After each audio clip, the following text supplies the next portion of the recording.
friend and foe, yo, state your biz. I hustle 25/8 in the state where I live. Friend and foe, yo, state your biz. I hustle 25/8 in the state where I live. I hustle like Gary V, ready to see me not being productive, constructing, conducting something, cause ownership is the key to success, y'all. Flying 30,000 feet in the air for a meet and greet. I remember being told, hell no. For business is deep, I sign on my checks some permanent ink that reads Fresh C. Rap steady slamming.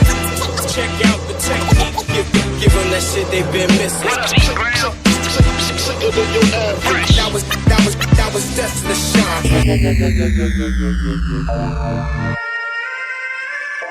My next guest not only makes music, he also has a podcast called The Hustler's Journal. He understands the grind of being in the entertainment industry, and he wants to help inspire others. Introducing Fresh C. Yeah, everybody got my back, but they all talk behind it.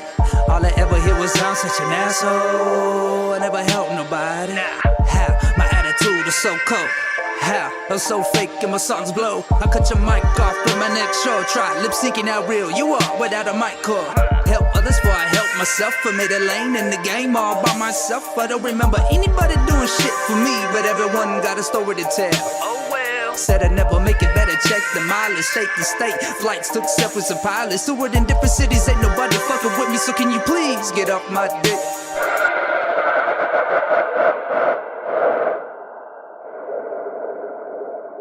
Welcome back, everyone. This is DJ Blake, keeping you up to date with all the hottest hip-hop news and sneaker talk. And today, I'm with a very special guest, the one and only Fresh C. What's up, man? There we go. And what's your ethnicity, man? I cannot tell. I take a guess. I thought you were like... Shoot in the dark here. I literally thought you were like white, and then like now sitting down with you, you're probably like Puerto Rican. Okay, so a little bit of mixture of everything. So Italian, Hispanic, and Caucasian. What? Yeah, those are the three most prominent. Where are you from? I'm originally from California. But how do you have an accent then? What do you mean? You don't... No. No, like, I guess how you could kind of put it is like more of a civilized, you know what I'm saying? Like my Latino side of me, like I wasn't raised with them, you know what I mean? And so, yeah, definitely don't have an accent, but I'm definitely fluent. No, you definitely have an accent. You think so? Yeah, it's intense. All right, man. I'll take funny. That. So you're here in Seattle. Do you come here frequently, or? I wouldn't say frequently, but this is my second time here. Oh, okay, that's not frequent. Yeah, at all. no, for sure, not a frequent flyer. That's dope. So why are you here? I'm here to drop some music. I got my partner, E. Brown. E. Brown. Yeah, so he introduced me to this and introduced me to you. And so we came here. We do a lot of work, just different projects, like singles and things like that we're working on. So it's just all music related. Yeah, that's dope. And you have a podcast called The Hustler's Podcast. The Hustler's Journal, yeah. Oh, my bad. No, you straight, man. You straight. Stupid. No worries. No worries. Nah, no worries, man. So from listening to it, I hear that you live far away from everything, or like... Yeah, so I live in a rural community. So pretty much, take maybe like a square block or two, maybe like 8 Mile Square of Seattle. Cut that out, and that's like where I live. So there ain't nothing. Wow. Yeah, so Pima, Arizona is just a rural, small community. You know what I mean? Just real, kind of on the left side of things, so to speak. Like, you know. And so, very conservative. Right. At least it's not alt-right. Yeah. You know what I mean? Good pun. Yeah. Is that weird to come here where it's very, what is it supposed to be? Aren't we supposed to be liberal or something? So progressive? Depending on how you look at it. Yeah, for sure. Is it weird to just visit here and then live in a conservative type area? Nah, because I mean, growing up, I grew up in the city, and so that's kind of what brought me to a smaller area, is kind of get out of trouble, some of the things that I was in growing up.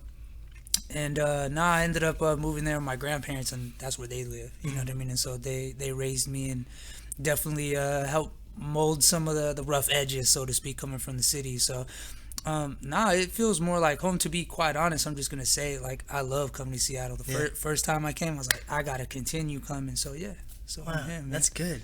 Yeah. So I kind of live in a weird place now too. I live next to horses, and like there's an alpaca farm near my house. It's like 20 minutes away from the closest city, and you don't really want to go to that city because it's like, what I've heard is the city I live next to, Monroe, is supposed to be like ghetto or something, but I don't know anything about it really. So I drive through it to get to like Seattle and stuff. But Okay.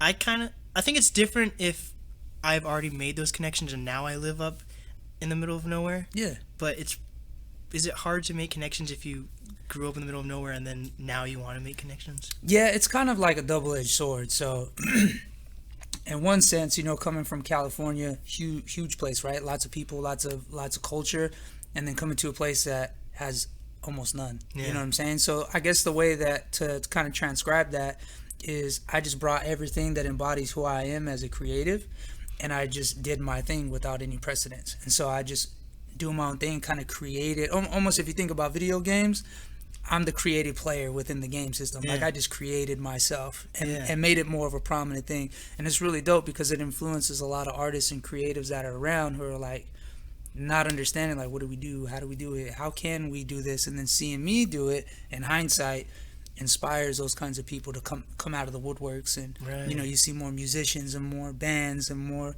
people that are creative coming out like, yo, I see Fresh doing it. I want to give it a shot. You know what I'm saying? So Right.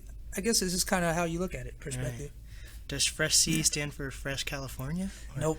No. It's because my first name is Cody. Okay. And so I'll give you a little background on that. In high school, I always played sports. And there's this female on the basketball team. Hey. And we used to just have ciphers in the back. Yeah. And so she tested me, and I had a different rap name at that time, and she wouldn't call me by it. And she was like, I took that as disrespect. You know what I mean? Like, as an artist. And she kept calling me Fresh C over and over forever. This is like my freshman, sophomore year in high school. Yeah. And it just stuck. Huh. Couldn't get rid of Interesting. it. Yeah, it's a funny story. So you give all the credit to her then. Oh, yeah. Yep. Shout out to Courtney Moore. Yeah. Yeah, I know her name and everything. It's crazy. So you started rapping in high school? I started rapping when I was 9 years old in like Little Wayne. California. So, yeah, I was just picked up the game, where I grew up, and it saved my life. So, Were there prominent figures in California that you looked up to that got you into it? Or? I'll keep it 100% real. Like, my environment is definitely 50% of that. So, the things I saw, the culture, I didn't come from a very, how could you say? I didn't come from a very wealthy background. I came from a very poor community. So the things that I was seeing in the streets, walking to and from school, and like the demographic was all embodied in who I became. So, but I didn't want to be a product of that either. I knew that I had, a gift, and I wanted to utilize that. And when I found hip hop, NWA, of course, was one of my first inspirations. I would see these guys, because I'm an older cat, so I'd see these guys at the swap meets and stuff like that, slinging tapes and things like that, and it would always blow my mind, like, yo, they talking about real stuff that I see out my window, that I see when I'm walking, and so I identified that. So I would say, as far as artists like NWA, talk about like LA specifically, Eazy-E, of course, a lot of I guess what you could say gangster rap, what they call it now, you know what I'm saying? Dude, I sat down with Cocaine. Do you know Cocaine? Oh yeah, dude, that guy is so nice. He's a cool guy. Definitely a legend. Yes, definitely a legend. So what encouraged you to continue hip hop? If it's because it is a hard, especially if you're like living in a place that's not really prominent, or for sure, or you don't get a lot of support. How do you continue to do it? Because you've been doing it for like 10 years, you said, or something like that. I think all together, if I want to count them, about 25. Oh shit. Okay. About 25 years, almost 26. My but bad. no, man, no, you're good. I just love it. Like I'm very passionate about the journey, right? You know what I'm saying? Like, and I love just being a creative. I love to just be able to think something and put that on a paper or however I exert that. And I just love it, man. I just love the process. Like none of the other stuff, of course, like we all deal with different things on our own, but the journey, I'm just so excited. You know what I mean? Like the journey brought me here. You know what I mean? So that's why this is happening. So what makes it worth it and keep you going for like 25 years then? I honestly love it, and the fact that it saved my life. Because if I hadn't have found music in the transition when I did, it could have been a much different story. Right. You know what I'm saying? I'm not even so sure that one or two things: either I would be dead, or I'd be behind bars. Period. Like the route that I was going, it's kind of like the path that people quote unquote try to like, being a product of your environment. If you don't set yourself aside and figure out who you are as a person, and you don't figure out that path soon enough, especially growing up real early, then you end up following somebody else's path. Right. And so I made my own route. I just wanted to survive, you know, and then being that music definitely helped me survive and get out of that, being able to put those thoughts and that angst and that anxiety and the things that I was going through, to put that out there and to know that it affects people in a positive way, that saved me from doing all the bad things. Like for me to just vocalize that instead of actually going out and doing bad shit. Right. You know what I'm saying? Bad stuff. So how do you feel about artists that say they're doing stuff when they're not? I mean, realistically, I just don't respect that. You know what I'm saying? Like, just for the proper terminology, like, I definitely don't respect that. But at the same time, like, if I know who I am and I know what I'm about, I don't care what you're doing. Mm-hmm. You know what I mean? I don't really get into that too much, you know? Right. So, because you're mixed with, you said, what did you say again? So, I mean, retrospectively, you could just say Latino and Caucasian, Gotcha. but being, you know what I'm saying? You said Puerto Rican, which is, that's a little bit different. But Yeah, I'll I'm take so that. bad at races. No, but being also partially Italian. Right.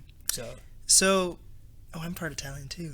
I just remembered. that's a win-win. So, how do you feel about like Mexicans and those guys saying the N-word, like Tekashi 6ix9ine, like him being able to say it on records and stuff like that? I think that's disrespectful. Right. Yeah, I don't agree with that. Right. Like, I never drop, you know, I won't use that word, that term with me, because that's not for me to speak on. Right. You know what I'm saying? And I feel like, I mean, everybody's going to have a different opinion, but this one specifically, I just don't think that you should be allowed to say that. You know what I'm saying? Like, as far as like talking about whatever it is that somebody's doing or they think they're doing, quote unquote, that's one of the things that I definitely can't rock with. Right. You know what I'm saying? Because that's just my take. You know what I mean? They've tried to cancel it before, the N-word, but I don't think it worked out. No. And I mean, to each his own, but at the way I look at it is, it's just like, if you're not that, you can't speak about that. Like, I can't respect you. Right. You know what I mean? That makes sense. You say those kinds of words in the wrong spot with anybody, and you're probably gonna catch some hands and then some. Yeah. You know what I mean? Very disrespectful. Right. I think it's interesting, like when white people say it to each other, and because they grew up around each other, they don't have to like experience black people really, so they think it's like, hey, what up, man? Like, what? Yeah, it's just kind of like, I'm gonna talk real because I feel like I could touch on something similar to that with like the Latin community. It's kind of like, like somebody calling me a spick. You know what I'm saying? Like, I'd take that super disrespectful. Or if they refer me to different like ideologies of what they put Mexicans in. You know what I'm saying? Like, oh, you're a Mexican rapper? Oh, that's cool. What gang you in? It's like, what? Like, you know what I'm saying? Like, very disrespectful. You know what I mean? Very disrespectful. I don't agree with that. What's the meaning behind that word? I just learned that word like maybe a year or two ago. Which one? Spick? Yeah. Basically, it's just like a white word, I guess. Or I'm going to use this because we use this terminology too. It's like a slave word, man. Like, when you see a Mexican dude, a lot of times they're like, yo, can you mow my yard? Can you do this? Can you do all this work that I don't want to do? And I'm going to pay you the low ball amount. You know what I'm saying? Not even respecting you on that level. Nah, man, it's one of those terms that people come up with, to slander your character and who you are as a person, Super disrespectful. So what are some slang words that Mexicans call each other then? Like puto. I've heard the common terminology. Leva is one. That's a bad one. That's a bad one. If any Hispanic dude comes across saying that, that's a bad look. Oh no. That's a bad look, man. Do you like Narcos? Do I what? Do you like Narcos? Oh yeah. I rock with Narcos.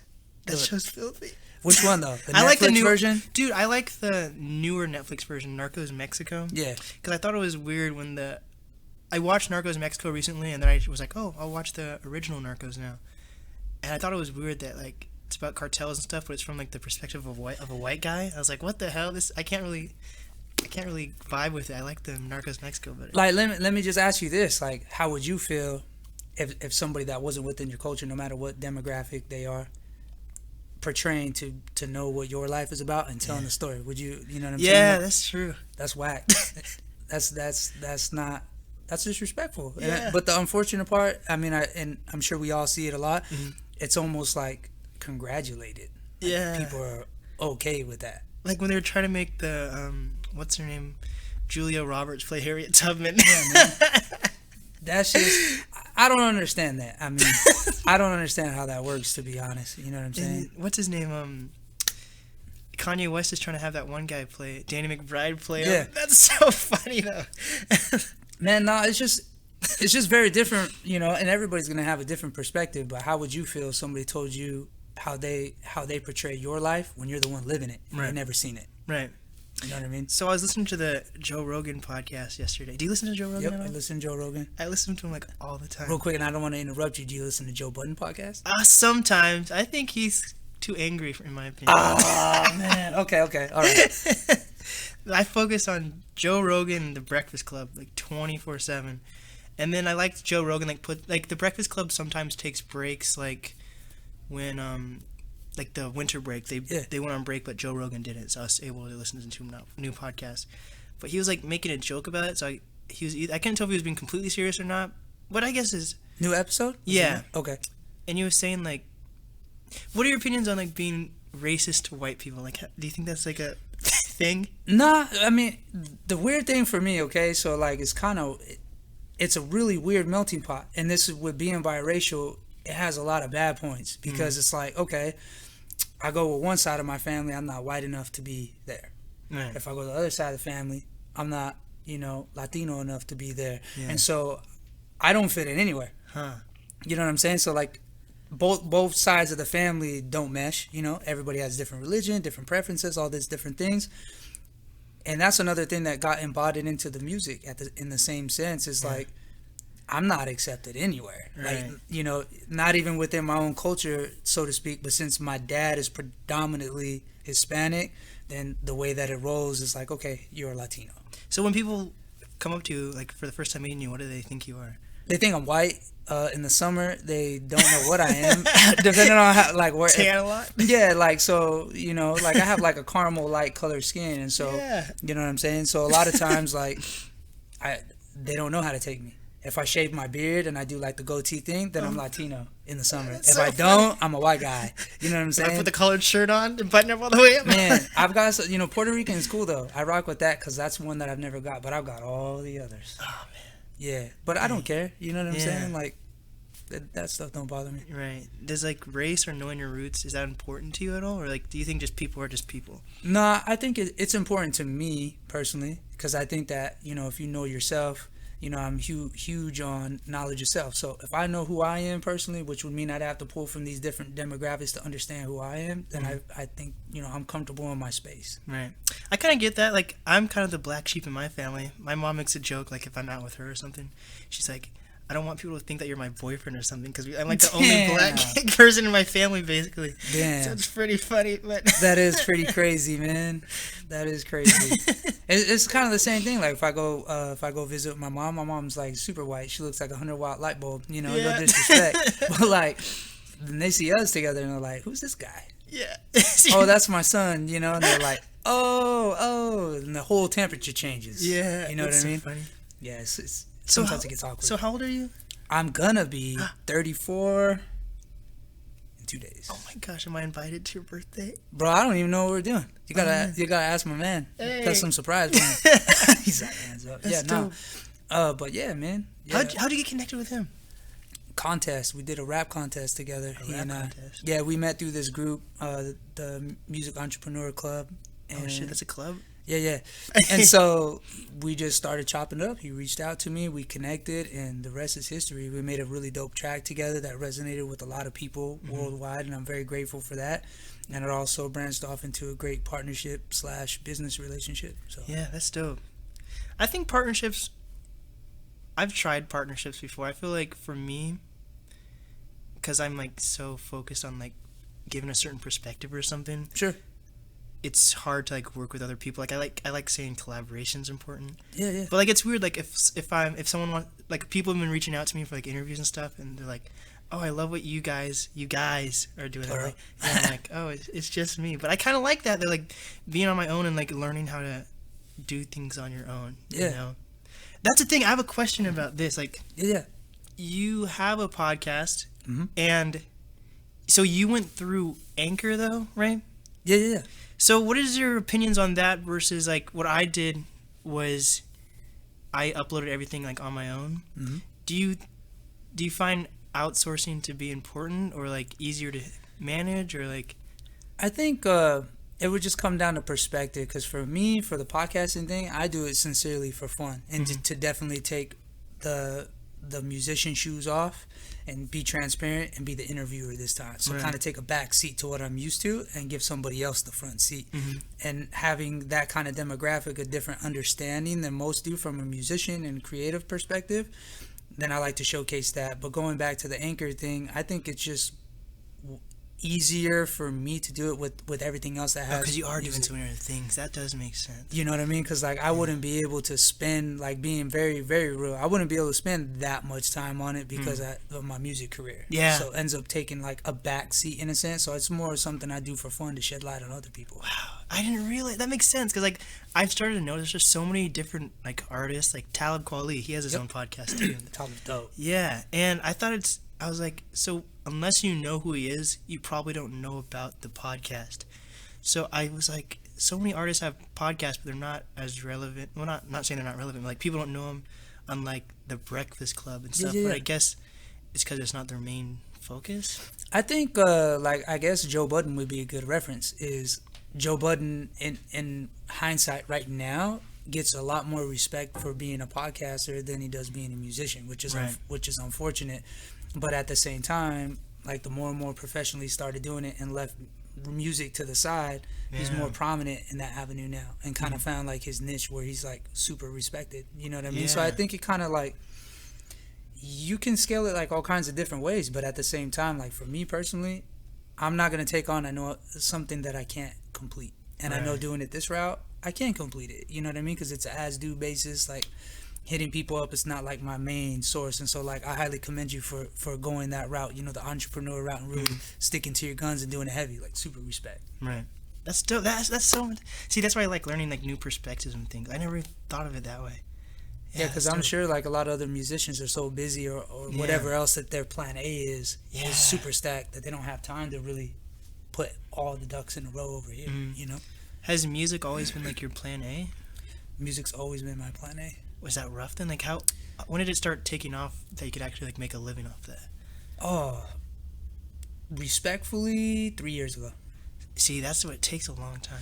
Yeah, it's definitely a hard time. But you got to think though, I come from a different time frame. Yeah. So when I was coming up, it was really about getting in the studio, really about handing tapes. I'm talking tapes, cassettes, handing out tapes, demos, figuring out how you're gonna get money to get in a studio. It's not, everybody has the ease of access now. You can do it on the internet. You can do it in your crib, wherever you want. I didn't have that. So for the first good 10 years of my career, we didn't have social media, none of that. So I come from the grassroots type area where it's like, if you don't grind, you don't eat. Right. And so I treated it just like hustling, you know, like hustling in the streets, which was something I was definitely a part of growing up. And I transcended that into the music. Like, yo, if I could hustle this, if I could hustle dope on the street, I could hustle tapes. Right. And so that's how I learned how to make that hand-to-hand and B2B sales exchange. I used the street terminology that I learned growing up and transcended that into the music marketing and perspective in a sense. Right. So it's a lot different. Yeah. It's a lot different. So how do you feel about like putting in all that work and then you see like a Little Nas X or someone blow up overnight? I just kind of look at it from two angles. One, let that young man eat. First off, you know, like, hey, if that music isn't my style, it just ain't for me. And that's where I leave it. You know what I mean? Because who am I to give critique on somebody else's artistry? Right. You know what I mean? I feel like even though we're all out here to be judged in a sense, like we're doing a platform, we throw ourselves out there for the world to say you dislike it. You know what I'm saying? And I know that. But at the same time, I look at it like, yo, it's a new era. It's a new lane. This is what is in now. What was in when I was coming up wasn't. You know what I'm saying? Like, it's just different time frame. And so the other thing, I guess a third thing to add is just to be able to adapt. So in the same thing, like, I respect what he's doing. I don't necessarily like the music. Right. It's just not for me, and that's where I leave it. Right. That makes sense. You know what I what mean? are your opinions on social media? Because you started working before social media, but people use that as like promotion now. But if you already started to get a name before social media, is that important to you at all? I think just being respected for the music and letting the music do what it's supposed to do. I think like social media and all these other metrics are more like vanity plates, and I don't really care for that. Right. You know what I mean? Because like people look at your numbers, for instance, and before they even hear your music or they get to know you or shake your hand or look you in the eye, they have a different perception of you versus somebody who doesn't have a prominent social media status and who might not be as serious, but they get taken serious because the numbers that people see. It's just a perception. That's stupid. Legitness. That's stupid. Yeah, it's just like that's all they see. They don't get to know you, the person, or you, the artist or creative. How would you build your fan base? Grassroots. To make a short story even shorter, I bought my own venue and business. It's about 10 years. Yeah, so the Boombox, which is tattooed on me, was my very first business, record label, imprint, recording studio, and venue that I ran all by myself. And so that's when it really started to make sense. Because once I got a building, I had everything in my palm. So I would start doing, Friday ciphers. We'd do karaoke, open mics. I'd have bands. It wasn't even just strictly hip hop. I wanted to be like, yo, if you're a musician and you're talented, like, let's do it. So I put all that in the melting pot, and then just being in a rural area, though, I was killing it. And then, the owner decided to basically say, like, you're being too successful, and you know what I mean, like, I'm gonna go ahead and pull the plug. And so he breached the contract, shut us down.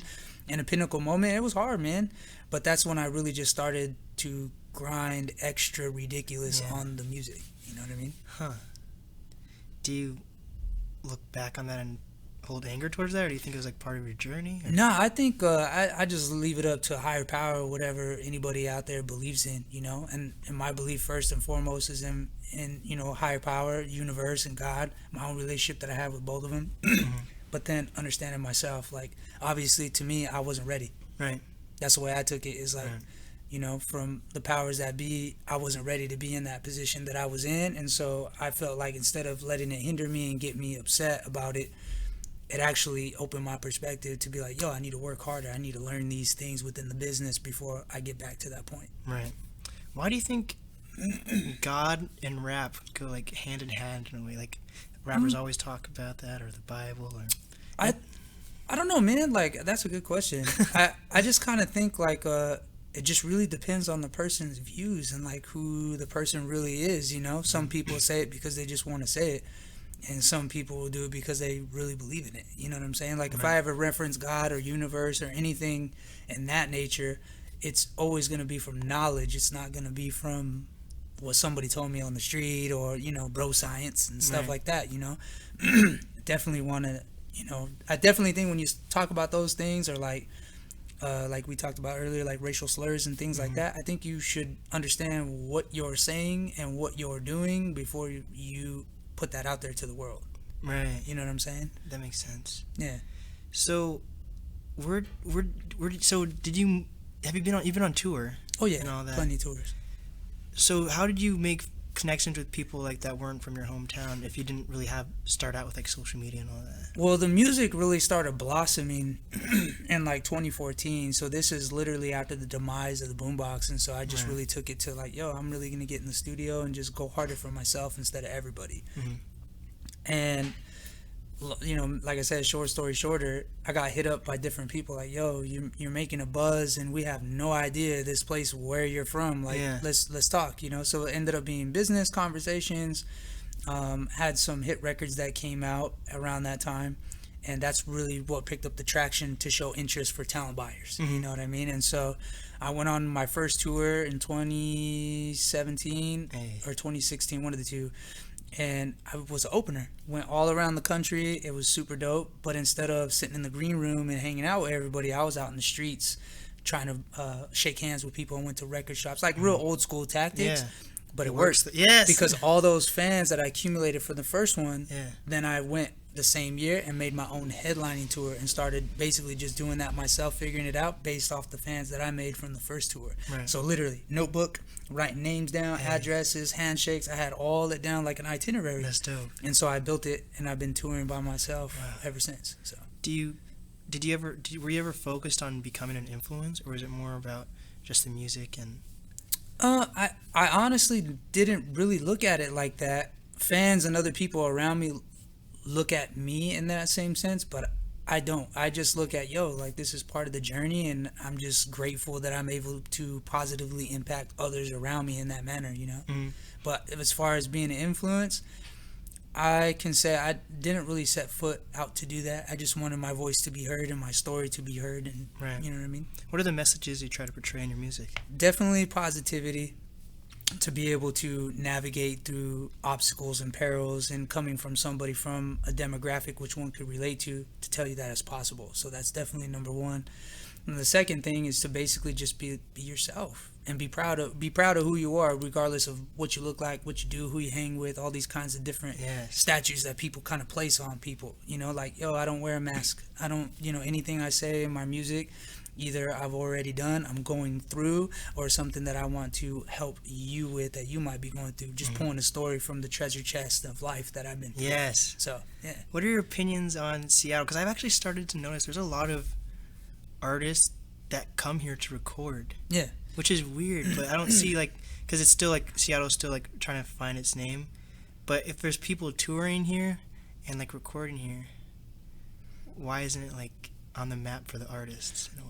I don't know, like, maybe it's just because I'm an outsider, and me coming here the last couple of trips that I made, this one included, is there's so much culture here. And, like, every person that I've shook hands with, or I came across with, or that I've been introduced to is either super talented, has, like, crazy, like, something really awesome that they're doing, like yourself, different studios that I've been taking to, different people I rock with. And what I love so much about Seattle is there's so much culture here, and nobody sounds alike. That's one thing for sure. Like, everybody's got their own style. I love that. And the fact that, like, people embrace each other here. And, like, I'm not gonna lie, I was kind of, like, weirded out at first. I'm like, whoa, this is not like Cali. This is definitely not like Arizona.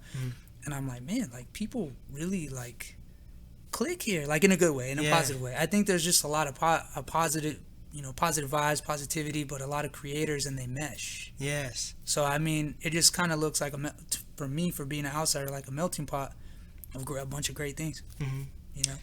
What is some advice that you have for up-and-coming artists, creators, entrepreneurs?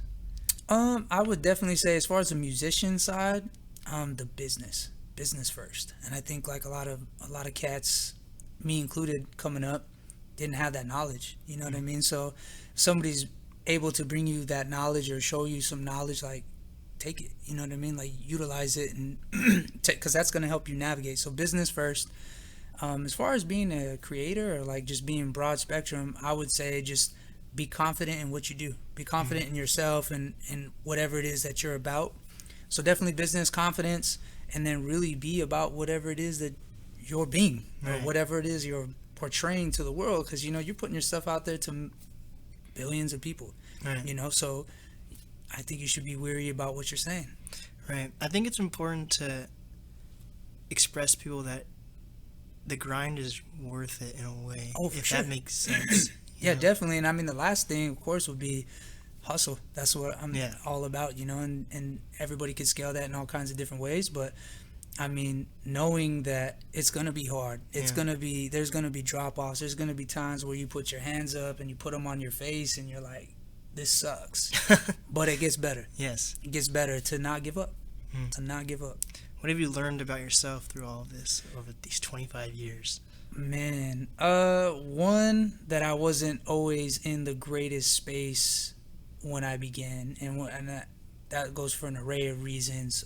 Definitely being peaceful with myself with some things, and so music really helped me, like therapy. You know what I mean? It was like, you got your own therapist, but the therapist is the mic, and you know what I'm saying? Like, and you're portraying those things to your audience, and so definitely that for sure. Yes. Yeah.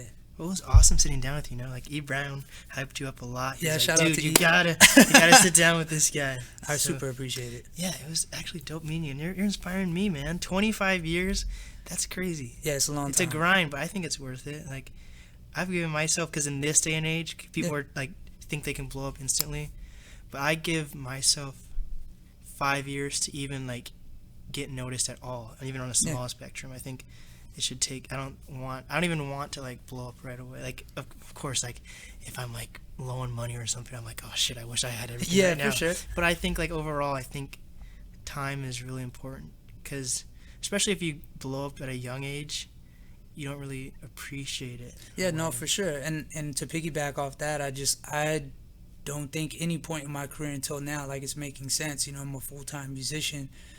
I just wasn't ready for the opportunity. Yeah. You know what I mean? And I think, like, playing the long game, going through all these trials and tribulations that help mold you into, you know, you understanding yourself, you definitely find out what you are and what you aren't. You know what I mean? You definitely figure out, like, if you can handle certain kinds of pressure, whether it's being on stage in front of hundreds of people, or if it's being on stage and you got 2 people. Right. You know, or being in a recording studio and not being prepared, to going in the studio, doing your thing and dipping out. There's, like, so many variables to it in a sense. But, yeah, it's definitely the long game. That's one thing that I would say is, like, it rarely, even though you brought up Lil Nas X, like, rarely does it ever come like, oh, hey, yeah, here you go, Fresh. Yeah. You know what I'm saying? Here you go, DJ Blake. Here's your opportunity. Go ahead and take it. Right. It doesn't happen like that. It takes time. Yeah, it definitely takes time. What are some final words you have for Seattle? I love Seattle. That's pretty much it. Hey, I love Seattle. Yeah, a lot, for real. It's like, I rock with Seattle. I'm very appreciative to be on your show. Thank you you for taking the time to, you know, sit down with me, man. Yes, for sure. Yeah. This is DJ Blake and Fresh Sea. DJ Blake.